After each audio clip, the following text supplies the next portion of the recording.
Olá, meus irmãos, estamos aqui mais uma vez para gravar mais um episódio do nosso podcast. Estamos tratando sobre o Apocalipse, então tá imperdível. Já estudamos aqui as duas primeiras cartas do Apocalipse, né? Apocalipse 2. E hoje nós estamos indo para a carta de Pérgamo, mas antes eu queria chamar aqui meu irmão Ricardo para saber como é que tá as coisas, se está tudo certo, como é que foi o fim de semana, como que está a família. Olá, meus irmãos, maravilha. Glória a Deus por mais um dia aqui no podcast. Amém. Estamos trabalhando, graças a Deus aí, junto com a família, somos 5. Então, o final de semana é muito agitado, as criançadas todas aí querendo fazer as suas atividades, brincar, tempo com a família, né?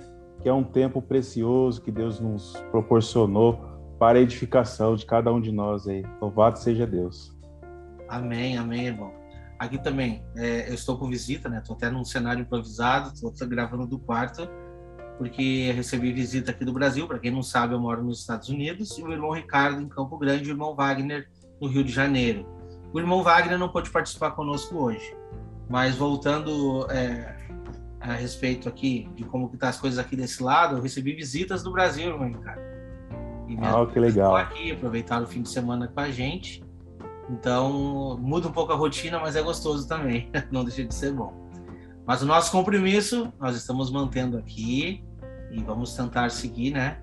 Uma gravação por semana. E para quem ainda nos acompanha no YouTube, a gente tem os cortes. Eu quero trazer uma novidade, além do meu perfil pessoal, que normalmente eu tratava, Wagner Olmos Oficial. Agora nós estamos com o perfil lá no Instagram, Canal Remanescente. A gente vai ter os cortes do podcast e de outros vídeos que a gente grava. E esse canal está sendo elaborado, né, e editado aí pelo nosso irmão Ricardo, pela esposa Evelyn. Então a gente fica muito contente porque como a gente tem o nosso pensamento alinhado, a segurança de saber que o trabalho está sendo bem efetuado, ele é muito gratificante. Então, já agradeço aqui em público, irmão Ricardo, irmã Evelyn, né? Porque o trabalho está sempre feito, está sendo feito com maestria.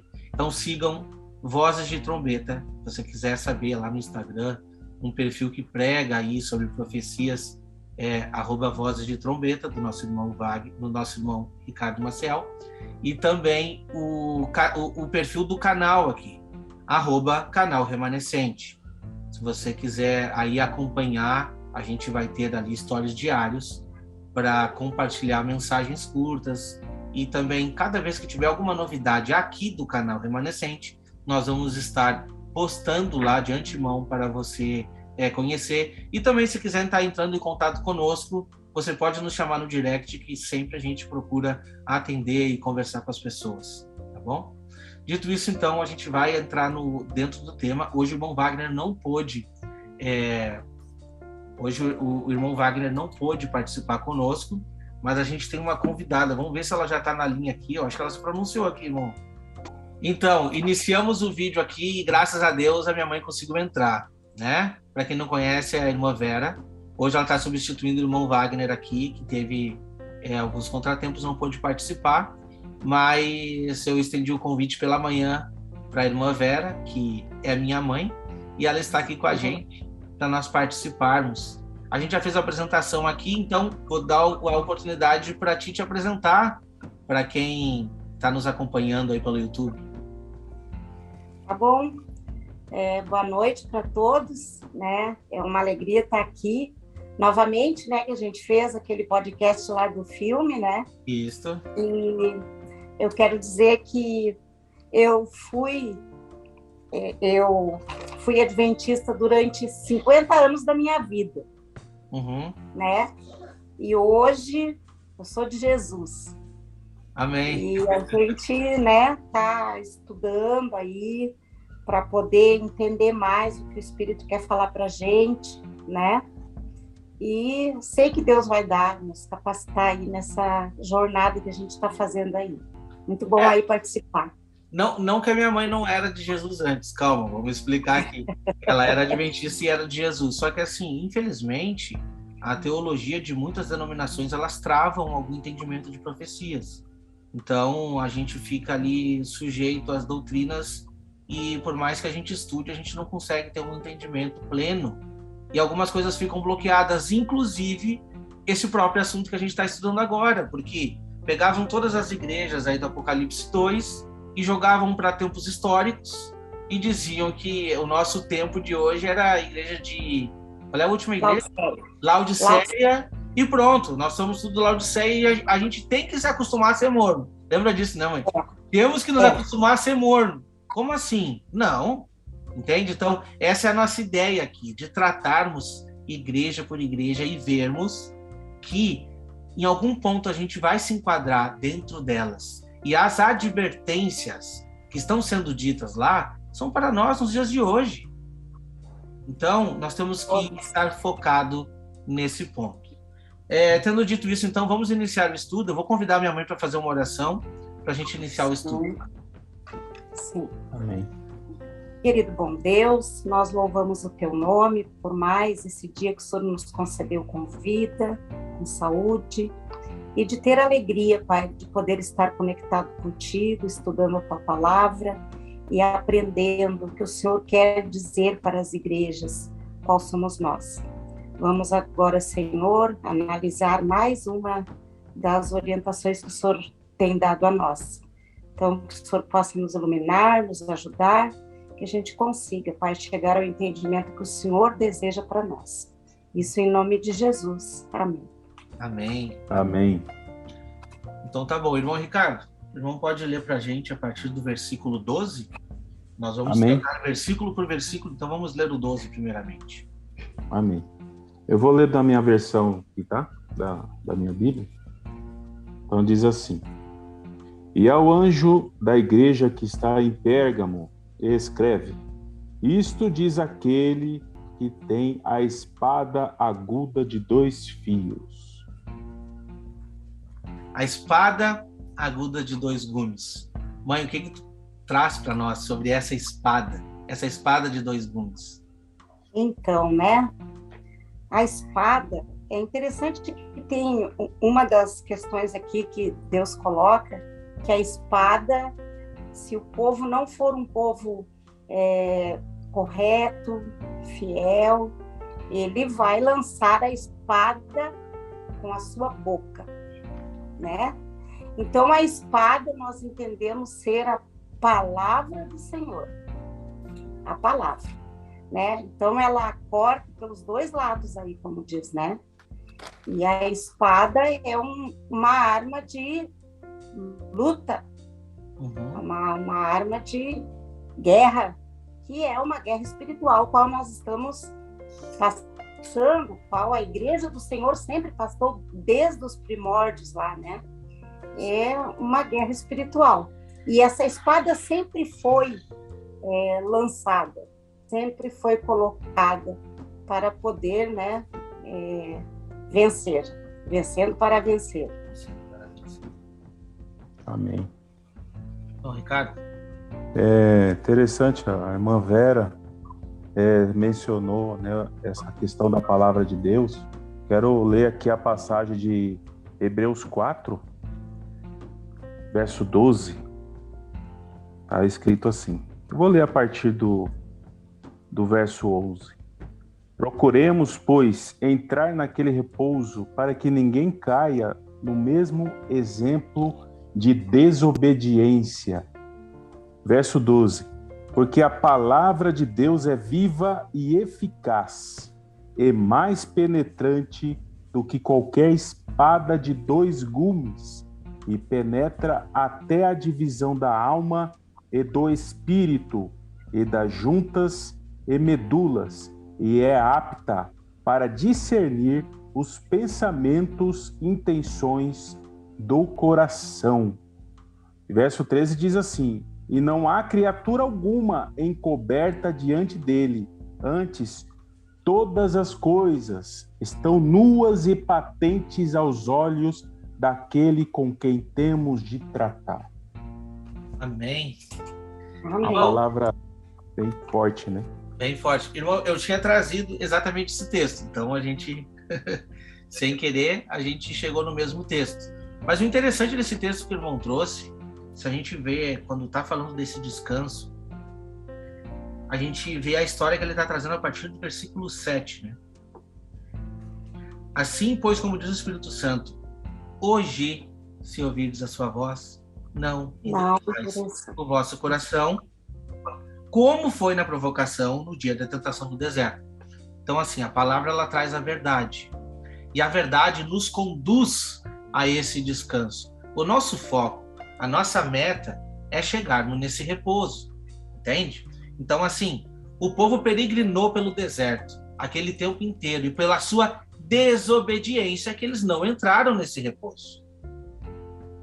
Então, o próprio profeta diz ali no versículo 8, né? Não endureçais o vosso coração, como foi na provocação no dia da tentação do deserto, onde os vossos pais me tentaram pondo-me à prova e viram as minhas obras por 40 anos, né? Por isso me indignei contra essa geração e disse, estes sempre erram no coração, eles também não conheceram os meus caminhos, né? Por isso jurei na minha ira, não entrarão no meu descanso. Então essa palavra penetrante, afiada de dois gumes, ela deve entrar aonde? O que o texto diz? Dentro do nosso coração, para que a gente tenha o entendimento, entende? Então, muito mais do que... Para quem, assim, né, a gente até estava comentando em off aqui a respeito do sábado semanal, né? Muito mais do que nós separarmos um dia, que não tem nada de errado se você fizer, eu acho que é um como é que eu posso dizer? Eu acho que é uma dádiva que Deus deu de representação de um futuro.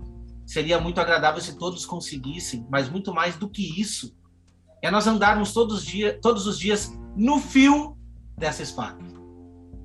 Que essa espada venha a conduzir o nosso caminho, para que a gente não se perca pelo deserto, assim como o povo de Israel se perdeu. Porque qual é a nossa meta? Aquele descanso. E qual é o dia de a gente ter essa espada penetrante? É hoje. É hoje. E o interessante, né, Wagner, que lá em Ezequiel fala que Deus luta por esse povo como um trovão selvagem. Deus luta porque Deus ama o seu povo e mata as nações inimigas com as suas flechas. Aí, né, espada, o arco, a flecha, que é o que alcança, porque a flecha também, ela vai no coração, né? Então, para Deus, Israel é como um povo poderoso. Um povo que ele abençoa, um povo que ele protege, né? E ele guarda. Que foi o que aconteceu com a história de Balaão, né? Enquanto Balaão foi lá para amaldiçoar o povo, o que ele fazia? Abençoava, porque Deus não permitia, né, que Balaão amaldiçoasse o povo. Amém. Quando o Wagner comentou sobre essa questão do povo no deserto, 40 anos, me veio à memória o que o Senhor está fazendo nos dias de hoje. Naquele tempo lá, a palavra do Senhor foi pesada e o povo foi tentado no deserto. E naquela ocasião, 2 pessoas apenas daquela primeira geração entrou na terra prometida, foi Josué e Caleb. Nos tempos de hoje, após a morte de Jesus, nós já passamos 40 jubileus, 2000 anos. E o Senhor está preparando suas 2 testemunhas. Então a gente vê paralelo bem interessante acerca disso. Amém, exatamente. Exatamente isso. E no versículo 13 diz assim, né? Conheço o lugar em que habitas, aonde está o trono de Satanás, e que conservas o meu nome e não negaste a minha fé, ainda nos dias de Antipas, minha testemunha, meu fiel, o qual foi morto entre vós, aonde Satanás habita. olha só, se a gente for meditar muito bem, o texto nos apresenta que a habitação de muitas pessoas nos últimos dias, nos dias de hoje que a gente está vivendo, não é num lugar agradável, não é num lugar onde nós temos ali a vontade de Deus reinando. E ainda assim a gente vê essas testemunhas, irmão Ricardo.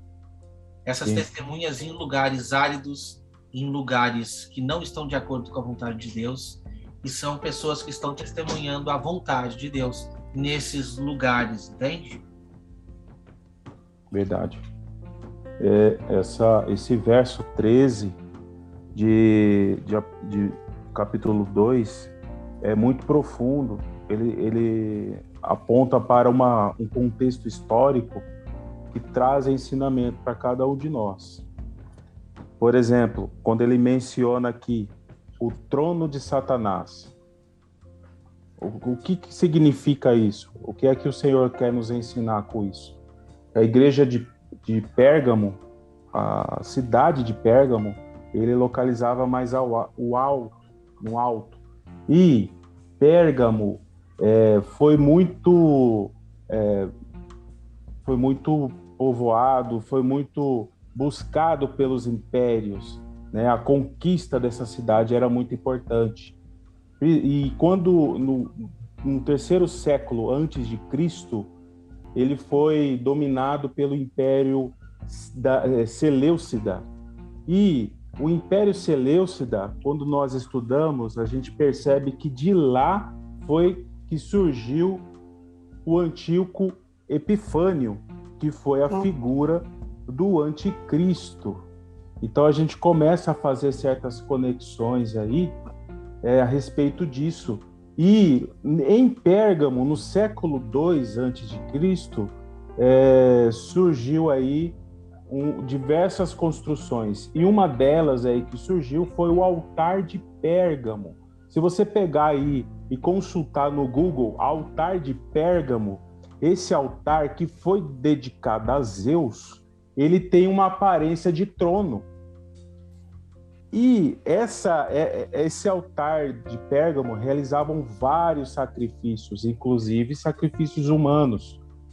E esse apontamento para Zeus, se nós estudarmos aí um pouco da mitologia grega, a gente percebe que Zeus era uma figura do maioral entre os deuses, ou seja, apontando para o maioral entre os demônios. Por isso que o altar de Pérgamo, que tinha aquela aparência de trono para Zeus, representava o trono de Satanás, que a gente encontra aqui na carta de Pérgamo. Então, ali era uma região muito forte de questão de opressão maligna. As pessoas ali eram muito devotas aos costumes pagãos, realizando vários sacrifícios. E ali havia uma testemunha fiel na igreja de Pérgamo, que era Antipas. Ele liderou aí a igreja de Pérgamo no primeiro século depois de Cristo. E ele foi um daqueles que não arredou o pé, ele continuou pregando a palavra de Deus, ele conseguiu levar muitos ao arrependimento. Olha só as características de Antipas, que são as mesmas características que as testemunhas dos últimos dias vão fazer. Pregar arrependimento de forma destemida, sem temer o inimigo, né, a ponto de dar a sua própria vida em prol das almas naquele tempo. Então, esse contexto de Antipas, do altar de Pérgamo apontando para o trono de Satanás, isso nos ajuda muito a entender a maneira pelo qual as testemunhas vão agir nos últimos dias. Perfeito. A irmã Vera quer trazer alguma coisa? O que eu quero colocar aqui é que no tempo lá de Balaão, né, eles fizeram muitos altares, mesmo indo contrariado à vontade vontade de Deus lá, né? Por quê? Porque Balaque, que era o rei lá de Moabe, ele estava com muito medo do povo. O povo tinha saído do Egito. E o povo agora tinha se espalhado pela terra. E uma parte especial que o povo estava era ali no deserto daquela região ali. E Balaque estava com muito medo do povo. Ele tinha medo do povo, porque o povo era um povo temente a Deus e Deus os protegia. Então, o que ele faz, né? Ele pede para Balaque lá, amaldiçoar, amaldiçoar. Só que tem uma coisa interessante. Deus, ele impede as pessoas que querem fazer coisas erradas, sabe? Porque Balaão, ele era um profeta, né? Ele era um adivinho. Ele tentava adivinhar e as pessoas acreditavam muito nas coisas que ele falava. E o interessante é que ele também tinha uma conexão com Deus. Ele falava com Deus, né? E Deus, então, dizia para ele, olha, não vai. Mas depois, pela insistência, ele foi. Mas quando ele foi, Deus tentou impedi-lo. Através daquela mula ali, o anjo parava na frente ali, tentou impedi-lo, né? E mesmo assim, ele foi para amaldiçoar aquele povo, né? Porém, Deus não permite que o povo de Deus seja amaldiçoado. Então, o povo de Deus nunca deve temer feitiçaria, essas coisas de bruxaria, essas coisas que são feitas aí, né? Por quê? Porque Deus está do lado do seu povo. Deus sempre esteve do lado do seu povo. É verdade.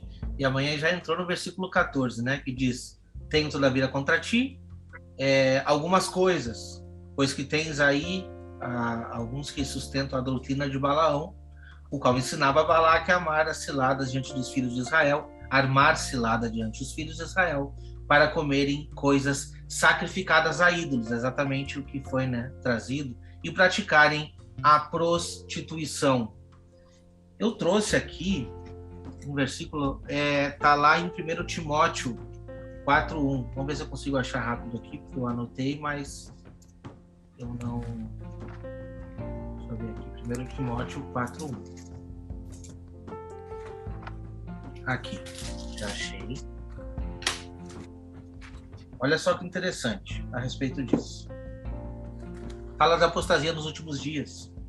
Ora, o Espírito afirma expressamente que nos últimos tempos alguns apostatarão da fé por obedecerem a espíritos enganadores, entende? E a ensinos de demônios. Então a gente tem que ter muito cuidado aonde a nossa fé está espelhada, que doutrina estamos aprendendo.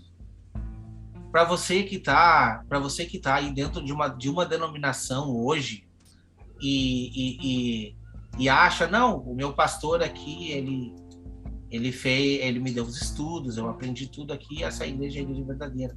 Você tem que cuidar em que lugar que você está, né? Por quê? Porque a gente vê hoje muitas doutrinas se levantando em cada canto. Em cada esquina existe uma igreja. Onde é que está a verdade?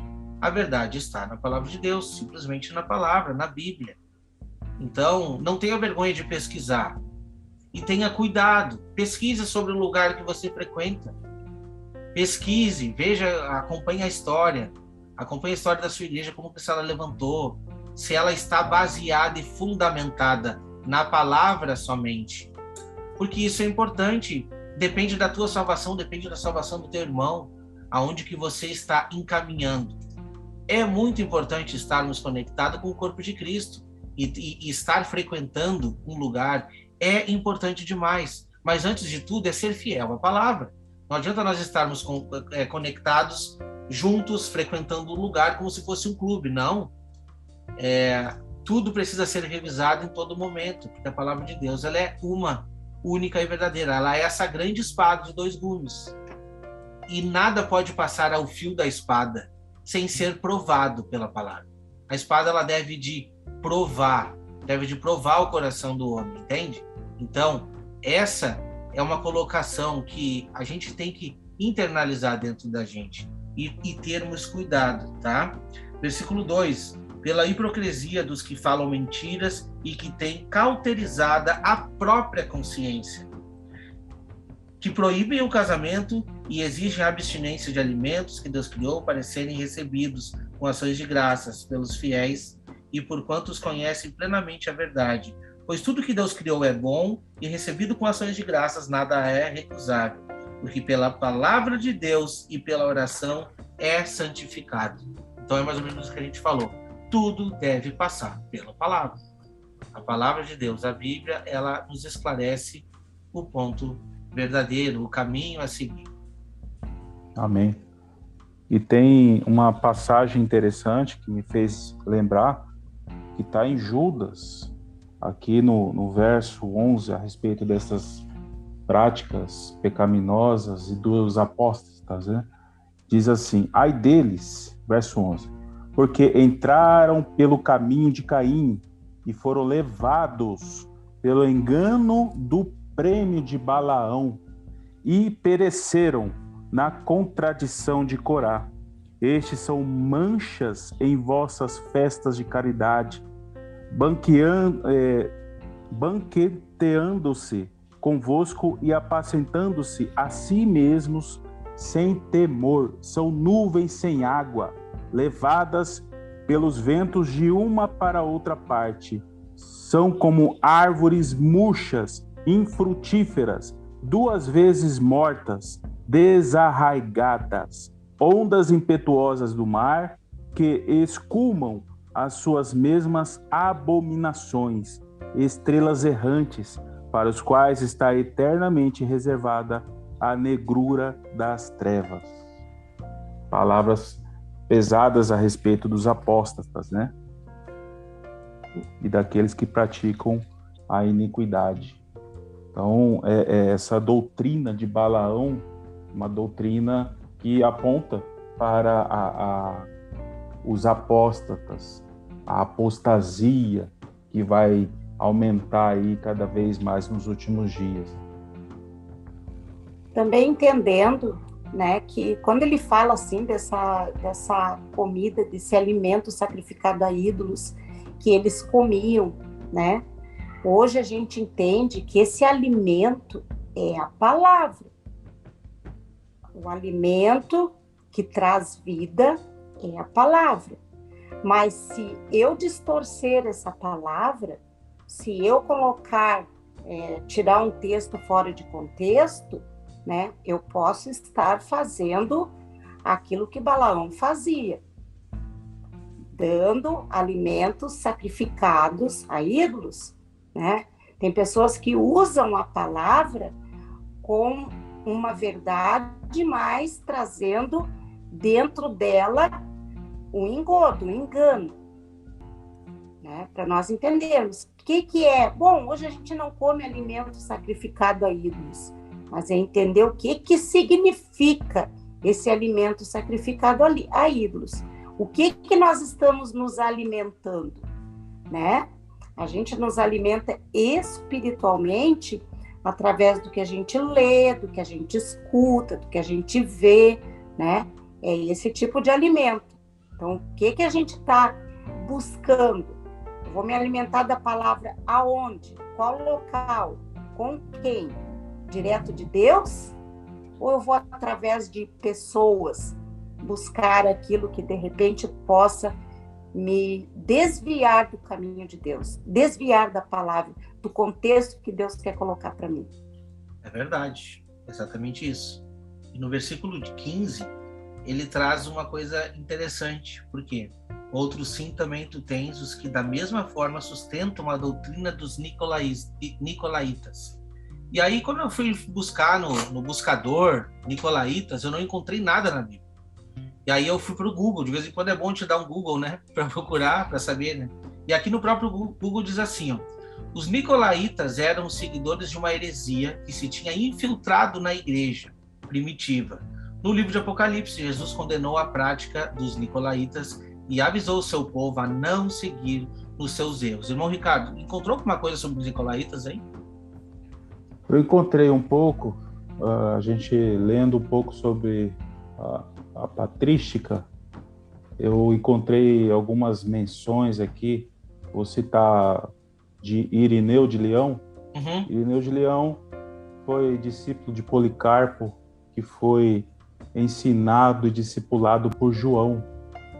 Então, ele foi aquele que sustentou a doutrina dos apóstolos no seu tempo, lá no século II. Importante, porque o livro de Irineu de Leão, ele debatia diversas seitas, diversas heresias, e uma delas era dos nicolaítas. E Irineu de Leão dizia assim, que os nicolaítas originaram de Nicolau, um dos 7 diáconos que está lá em Atos, capítulo 6, verso 5. Esses vivem desordenadamente. Trata-se de uma ramificação do gnosticismo, que é a parte mística que entrou, se infiltrou aí dentro do cristianismo. Aponta para a apostasia de ministros através de engano, imoralidade e pelo comércio da fé, principalmente a questão da imoralidade. Outros do tempo de Irineu também sustentam que os nicolaítas vinham a partir de Nicolau. Alguns disseram que Nicolau tinha uma mulher e ele não conseguiu se sustentar no matrimônio e a partir daí começou a desviar da fé, se apostatou. E a gente percebe aí tanto a questão dos nicolaítas como também de Balaão. Não é à toa que o Senhor juntou ambos no mesmo pacote, né, dos apóstatas, aqueles que usam da imoralidade, daqueles que utilizam do comércio da fé, aqueles que utilizam dos alimentos consagrados a ídolos, porque são figuras que apontam para a apostasia nos últimos dias. Muito interessante essa questão dos nicolaítas, que eu encontrei aqui. Exatamente. Mãe, trouxe alguma coisa aí? Eu sobre os nicolaítas, que eu não tive muito tempo hoje, né? Passei trabalhando. Mas, assim, o que eu entendi, que após todas essas orientações aí de Deus, a respeito do povo, que é um povo abençoado, um povo separado, mas sempre tem, né, como se diz, uma fruta meio estragada para estragar outros, né? E diz que começou a acontecer a partir dali que mulheres, os homens começaram a se envolver com mulheres das outras etnias ali, dos outros sistemas, né? E ali eles começaram a se contaminar também, né? Aonde Deus dá o conselho: arrependei-vos, né? E Deus, ele mostra muito amor, Deus mostra muita misericórdia com o povo, porque ele ainda dá chance do povo se arrepender. Mas eu achei interessante que lá em Provérbios 10, no verso 13, diz assim, ó: o Senhor não deixa os bons passarem fome, mas impede os maus de conseguirem o que tanto querem. Todo aquele que intenta contra o povo do Senhor, Deus impede. Como ele impediu Balaão, né? E como ele deve ter impedido aí esses nicolaítas, tudo aí, né? E os bons, Deus não deixa passar fome. E a gente está falando aqui, não é de fome material, não. É de fome espiritual. Porque quando a pessoa busca, quando a pessoa entrega, abre o seu coração para que essa espada de 2 gumes penetre, ela alcança a luz, ela alcança a vitória. Exatamente. Quando a gente vai, continuando ainda o texto, né? versículo 16, portanto arrepende-te, senão venho a ti sem demora, e contra eles pelejarei com a espada da minha boca.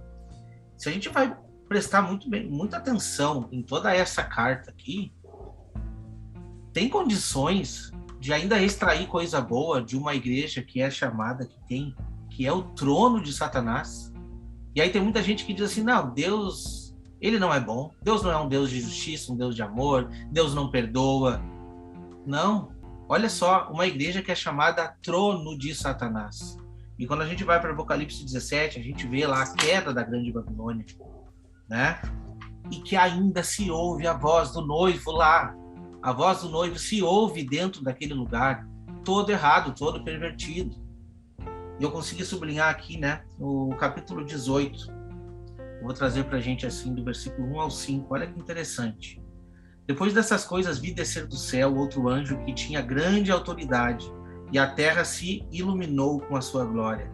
Então exclamou com potente voz, dizendo: caiu, caiu a grande Babilônia, e se tornou morada de demônios. Covil de toda espécie de espírito imundo e esconderijo de todo gênero de ave imunda e detestável. Quando a gente vê em relação da ave, o próprio Espírito Santo tem um simbolismo de uma ave, mas uma ave pura, né? Um pombo puro, um simbolismo. Do outro lado também, os espíritos de demônio também são aves que estão voando e fazendo muito estrago, né? E diz assim no versículo 3, pois todas as nações têm bebido do vinho do furor da sua prostituição. Aí entra exatamente o que o irmão Ricardo acabou de trazer, né? O que os nicolaítas eles infligiam, né, com relação à prostituição. E com ela se prostituíram os reis da terra e também os mercadores da terra, e se enriqueceram à custa da sua luxúria.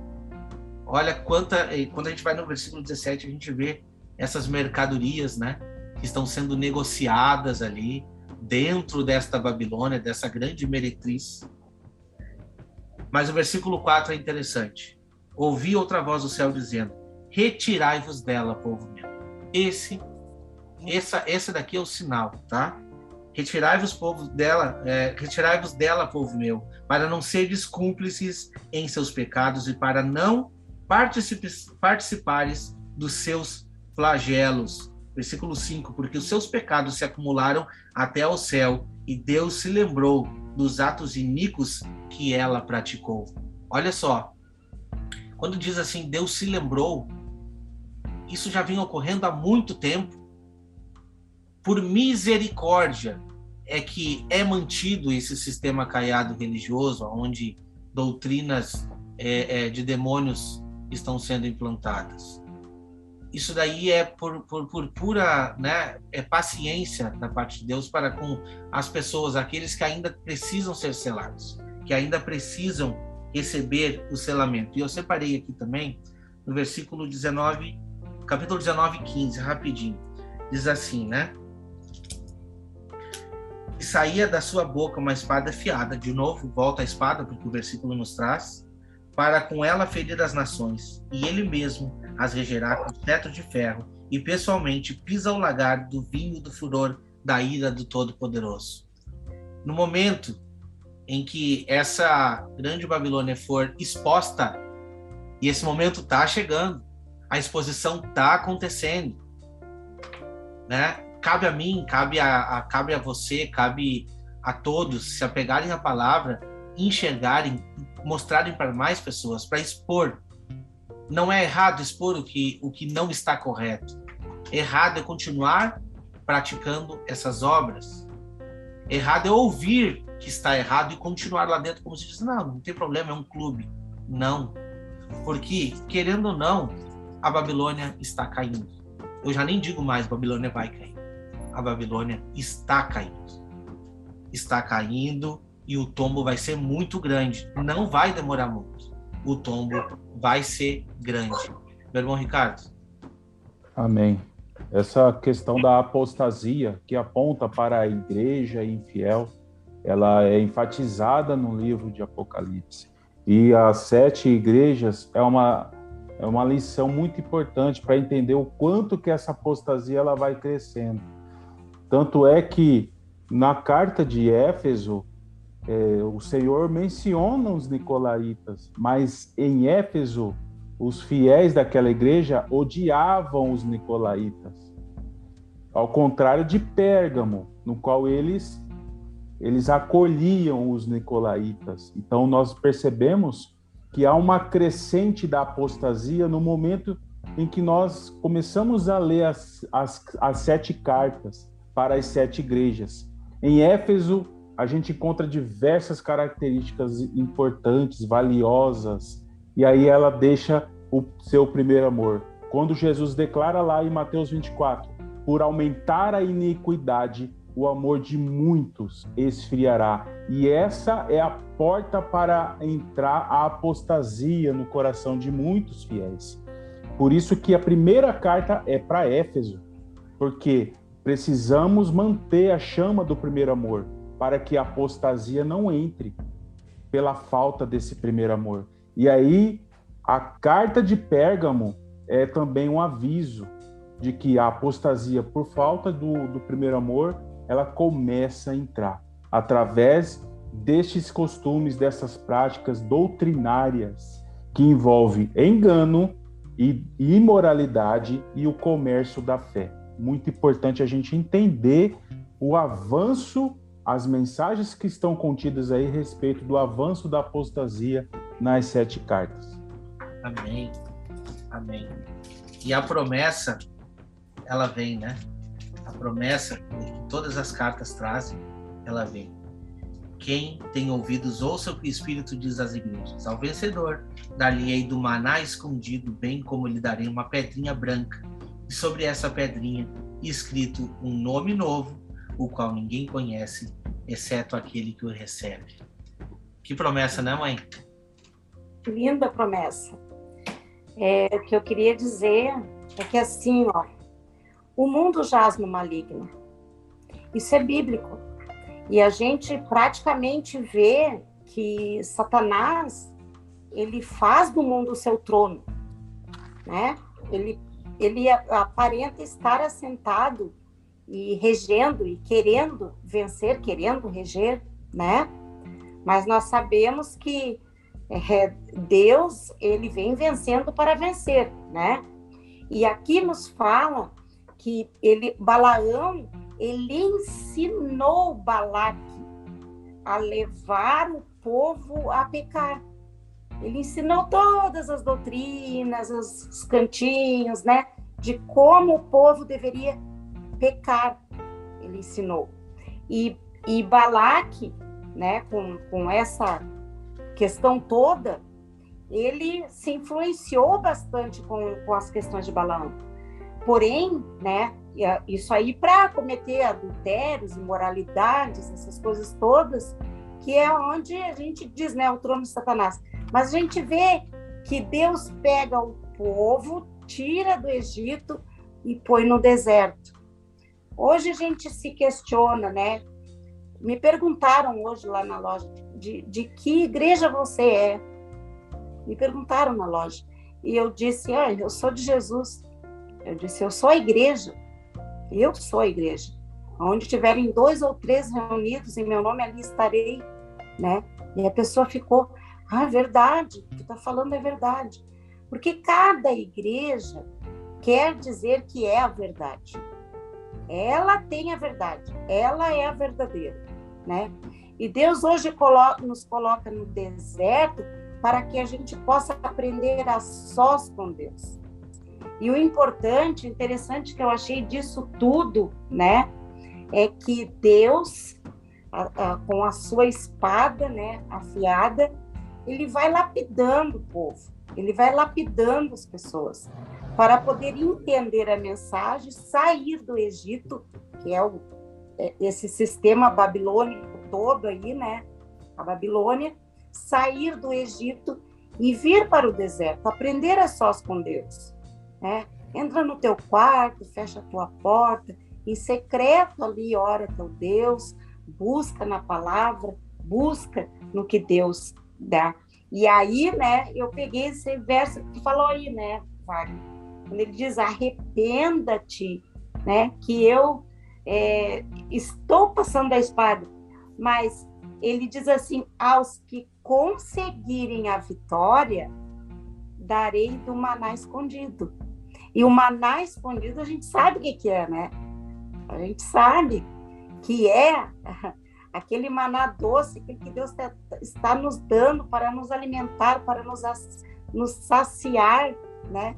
É o espiritual, é a gente entender as coisas do espírito, não rituais, não, né, essas coisas que a pessoa vai lá e faz e acha que está agradando a Deus. Deus disse: não são teus cultos que me agradam, não são tuas ofertas que me agradam, né? Eu quero um espírito novo, inabalável. É o que Deus fala. É isso que Deus espera de nós. Amém. E aí ele vê, né, no seu povo, assim, que ele diz que ele quer que nós somos como um cedro no Líbano. Uma das bênçãos que Balaão falou ali, Balaão não queria falar aquilo, mas Deus colocou para ele falar. Então, nós somos como uma árvore frutífera, onde correm os rios, e o rio da água que dá vida. Amém. Amém, glória a Deus. Eu achei interessante, eu quero mencionar um pouco a respeito do maná também, de uma forma bem rápida aqui. Eu encontrei aqui, fiz menção anotações, né, a respeito de Êxodo, onde faz a primeira menção do maná, Êxodo 16, verso 15, e maná, o significado, a etimologia é: o que é isto? É a etimologia de maná. O que é isto? As pessoas olhavam aquilo cair do céu e eles se perguntavam, e essa pergunta, o que é isto, originou o nome maná. E no mesmo verso 15, o próprio Moisés disse ao povo: este é o pão que o Senhor vos dá. E o importante é que Jesus faz essa conexão lá em João 6,35, ele diz: eu sou o pão da vida. No verso 51 ele diz: eu sou o pão vivo que desceu do céu. O Senhor, o próprio Senhor Jesus é o nosso pão. E nem só de pão vive o homem, mas da palavra do nosso Senhor. E é a palavra que vivifica, a palavra que nos fortifica. E mais uma vez aqui, ao falar do maná, me faz... a medida do maná lá no deserto era o homer. Homer era a medida de um sustento diário de cada pessoa. E quando a gente percebe o homer, essa medida diária, a gente também faz associação lá com as primícias. Daí a importância de nós conhecermos as festas bíblicas. Porque como que era medido o homer? Tanto lá no deserto com o maná e também com relação à medida das primícias. O homer, ele tinha que ser, podia ser uma vasilha, né, um recipiente, e tinham 3 medidas. A primeira medida era recalcada. Tinha que colocar e tinha que prensar, bater repetidas vezes para encher todo o recipiente. Então a primeira medida era recalcada. A segunda medida era sacudida. Então colocava uma segunda medida e ele sacudia aquele recipiente. E a terceira medida era transbordante. Então aí nós temos a justa medida do homer, que sustentava o povo no deserto e que também era a medida das primícias. O homer diário, aquela medida por 50 dias até chegar ao Pentecostes. E aí a gente tem lições valiosas acerca disso. E Lucas 6,38, Jesus, ele vai trazer a realidade do homer, a realidade desta justa medida. Porque o próprio Senhor Jesus é a medida desse pão vivo que desceu do céu para cada um de nós. Está escrito assim, Lucas 6,38. dai e ser-vos-á dado. Boa medida, aquela justa medida do homem, recalcada, sacudida e transbordando, vos darão, porque com a mesma medida com que medirdes, também vos medirão de novo. Então isso aponta para as grandes bênçãos do Senhor para cada um de nós aí, para aqueles que persistirem até o fim. Em nome de Jesus. Amém, amém. Para variar, eu trouxe um texto parecido do irmão, mas não tem problema, que seria João 6, né? Eu vou dar só 2 versículozinhos ali, né? Que Jesus disse: eu sou o pão da vida. Vossos pais comeram o maná no deserto e morreram. Este é o pão que desce do céu, para que todo o que dele comer não pereça. Essa é a promessa. Esse é o maná que a gente pode comer já no dia de hoje. Entende a diferença? Esse maná pode ser absorvido hoje. Essa promessa, lógico, é para um futuro, mas ele está se referindo ao dia de hoje. O dia de hoje é o dia mais importante da nossa vida, porque amanhã a gente não sabe se vai estar aqui. Mãe, as tuas considerações finais rapidinho, que o nosso tempo está estourado. Bom, eu peguei aqui, além do pão, né, do maná, que é Jesus, também a água. Lá em João 7,38, que diz assim, ó: rios de água viva vão jorrar do coração de quem crê em mim, né? Porque quando Balaão proferiu aquelas palavras ali, que ele falou que nós somos como árvores, como um cedro que cresce no monte do Líbano, né? E diante deles, na beira deles, assim, corre o rio da água da vida, que sai diante do trono do Cordeiro, que está lá em Apocalipse 22:1. O anjo mostrou o rio da água da vida, brilhante como cristal, quer dizer, purificado, sem agrotóxicos, sem nada, né, que contamine, exatamente. Nada que contamine, né? Que sai do trono de Deus e do Cordeiro. Não sai de pessoas, não sai de outros locais, mas sai da onde? Da fonte verdadeira, que é Jesus. Amém. Bom, Ricardo. Deus por este momento, esse podcast abençoador, porque nós aprendemos aqui a fala que cada um aqui, hoje eu aprendi também com a irmã Vera, agradecendo aí, né, por estar junto com você, irmã Vera. Louvado seja Deus pela sua vida, cada palavra aí que alcança o nosso coração, né, atende às nossas necessidades que o Senhor vem ministrando. É muito bom participar aqui e vamos avançando, como diz o Wagner Nunes, né? Louvado seja Deus. Vamos avançando, exatamente. A gente agradece todos que ficaram até o final do vídeo. Hoje esse estudo foi muito empolgante, foi muito bom, tirando alguns contratempos que nós tivemos aqui, mas no final das contas deu tudo certo. Eu aprendi coisas novas aqui e isso é importante para mim, sabe? Eu sempre aprendo coisas novas. Aprendo muito com o irmão Ricardo, aprendo muito com a minha mãe, o irmão Wagner, quando participa. O maná escondido, né, filho? O maná escondido. O maná ele está sendo revelado. Ele está sendo revelado para quem quiser. Para quem quiser. Olha só, gente. Não tá, por enquanto, não está escondido. Tá? A revelação está aqui. O maná está aqui. A espada afiada de 2 gumes está aqui. Mas a gente não sabe até quando. Tá? Isso daqui pode ser que um dia seja tirado. E o maná escondido, na verdade, ele tem que estar aqui, ó, dentro do nosso coração, dentro do nosso entendimento. Porque daqui ninguém vai tirar mais. Ninguém mais tira. Enquanto tiver somente no livro, se você não tiver acesso a ele, não buscar, você não vai ter entendimento. E aí acontece aquela profecia que diz que nos últimos dias nós iríamos com todas as forças querer se agarrar na orla de um judeu para ver o que ele tem para nos ensinar. E a gente não vai ter como, porque o azeite ele vai ser dado para 5 virgens e elas não vão poder compartilhar naqueles nos últimos dias não vão poder compartilhar desse azeite para quem não cultivou. Entende? Cada um vai ter a sua tem medida. sua lâmpada, cada um a sua medida. A sua medida. Exatamente. Então, é fantástico.